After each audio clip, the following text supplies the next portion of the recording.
Ահաբեկչական իսլամական պետություն կազմակերպությանը միանալու մեղադրանքով Բաթումիում ձերբակալել են 2 անձի, մեկը Վրաստանի, իսկ մյուսը օտարերկրյա քաղաքացի է։ Պետական անվտանգության ծառայության տեղեկությամբ հանցագործությունը նախատեսում է 10-ից 17 տարվա ազատազրկում։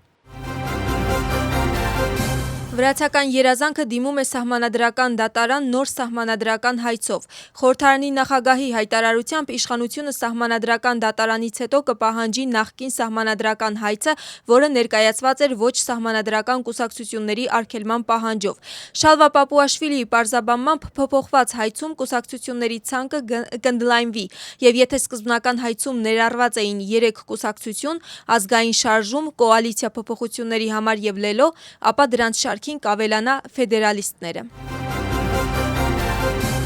Ինչ օգուտ կբերի երկրին Թրամփ Թաուեր Թբիլիսի շինարարությունը։ Ծրագրավորված շինարարության վերաբերյալ տարածված պաշտոնական հայտարարությանը հետևել են քաղաքական գնահատականներ։ Ընդդիմությունը նշվածի վերաբերյալ կասկածամտորեն է տրամադրված եւ նշում է, որ Ամերիկայի հետ հարաբերությունների վերագործարկման համար առաջին հերթին անհրաժեշտ է քաղաքականության փոփոխություն։ Իսկ իշխող թիմում ասում են, որ Վրաստանում հաջողված նախագծերը իրենց ընդդիմախոսների մոտ հիստերիա են առաջացնում։ Հիշեցնենք, որ Դոնալդ Թրամփի ընտանիքի անշարժ գույքի ընկերությունը գործընկերների հետ միասին Թբիլիսիում նոր երկնաքեր կկառուցի։ Trump Tower Թբիլիսի նախագծի վերաբերյալ պաշտոնական հայտարարություն է տարածել Trump Organization-ը, որի տեղեկությամբ աշխարհի խոշորագույն ճարտարապետական ընկերություններից մեկի Գենսլերի նախագծած շենքը կլինի մոտ 70 հարկանի եւ կդառնա Վրաստանի ամենաբարձր շենքը։ Ընդդիմադիր դաշինքը գովազդում է մայիսի 10-ից 26-ը բնակչության հետ դռնեդուր հանդիպումներ սկսելու մասին։ Նրանք պատրաստվում են մայիսի 26-ի ցույցին։ Ստրատեգիա աղմաշենեբելի կուսակցության առաջնորդ Գեորգի Վաշաձեն պարզաբանում է, որ առաջին փուլում հանդիպումները կսկսվեն Թբիլիսիից։ Ընդդիմադիր դաշինքի ներկայացուցիչները կայցելեն բոլոր թաղամասերը, կհասցնեն իրենց ուղերձները եւ կլսեն հասարակության կարծիքը։ Մայիսի 26-ին, ինչպես ասում են, կստանան առաջին համընդհանուր քաղաքական մանդատը հասարակությունից։ Իսկ իշխող թիմում գտնում են, որ նշված ցույցը անկախության օրվա համար պլանավորելը միայն սպեկուլյացիա է։ Ընթացիկ աշխարհաքաղաքական միջավայրում միջին միջանցքի նշանակությունն աճում է։ Զանգեզուրի միջանցքը ավելի կուժեղացնի տարածաշրջանային տրանսպորտային կապը, որը կկապի Ասիան եւ Եվրոպան, հայտարարում է Ադրբեջանի նախագահը։ Իլհամ Ալիևի խոսքով սա կնպաստի տրանսպորտային, էներգետիկ եւ թվային ցանցերի ընդլայնմանը։ Ինչպես Ալիևն է նշել, Ադրբեջանը շարունակում է կարևոր դեր խաղալ էներգետիկ անվտանգության ապահովման գործում, ինչը նպաստում է տարբեր տարածաշրջաններում կայուն եւ դիվերսիֆիկացված էներգամատակարարմանը։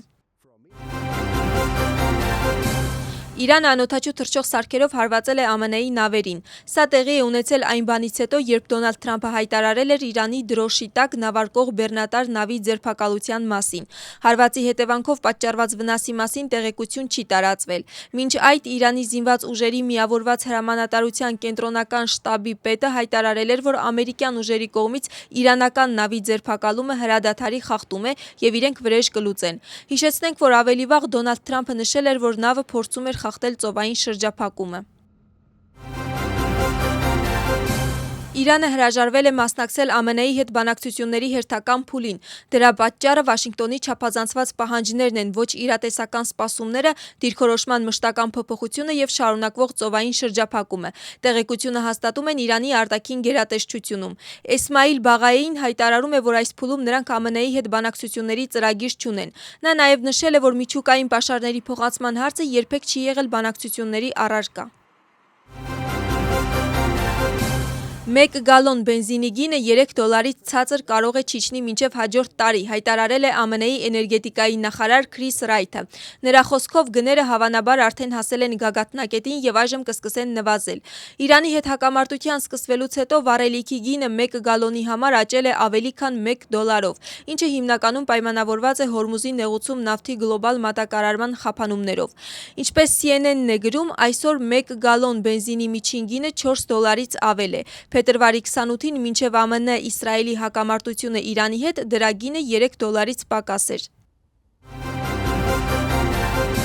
Թմրամիջոցների խմբակային ապօրինի ձեռքբերման, պահպանման և իրացմանը նպաստելու մեղադրանքով ձերբակալել են 2 անձի։ Ռուսթավիում մեղադրյալների անձնական և բնակելի տան խուզարկության ժամանակ, ինչպես նաև տարբեր վայրերից որպես իրեղեն ապացույց առգրավել են վաճառքի համար պատրաստված խոշոր չափերով 1107 փաթեթ թմրամիջոց, այսպես կոչված բիո։ Հանցագործությունը նախատեսվում է մինչև 20 տարվա կամ ցմահ ազատազրկում։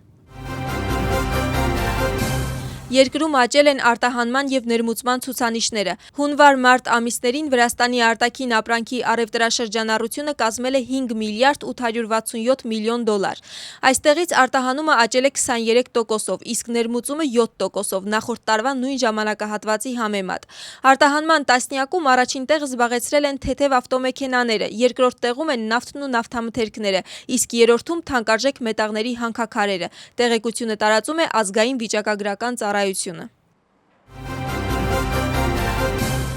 Ծանրամարտի Եվրոպայի առաջնությունում վրացի մարզիկները նվաճել են 1 ոսկե և 1 բրոնզե մեդալ։ 60 կգ քաշային կարգում Գոդերձի Բերդելիձեն բոգկում վարժությունում հաղթահարել է 125 կգ և զբաղեցրել առաջին տեղը, իսկ Ռամին Շամիլիշվիլին բարձրացրել է 123 կգ և նվաճել բրոնզե մեդալ։ Երկամարտի ընդհանուր հաշվարկում Ռամին Շամիլիշվիլին զբաղեցրել է 4-րդ տեղը, իսկ Գոդերձի Բերդելիձեն վնասվածքի պատճառով դուրս է մնացել մրցաշարից։ Եվրոպայի առաջնությունը ընթանում է Բաթումիում և ուղիղ հեռարձակումները ձեզ առաջարկում է առաջին ալիք սպորտը։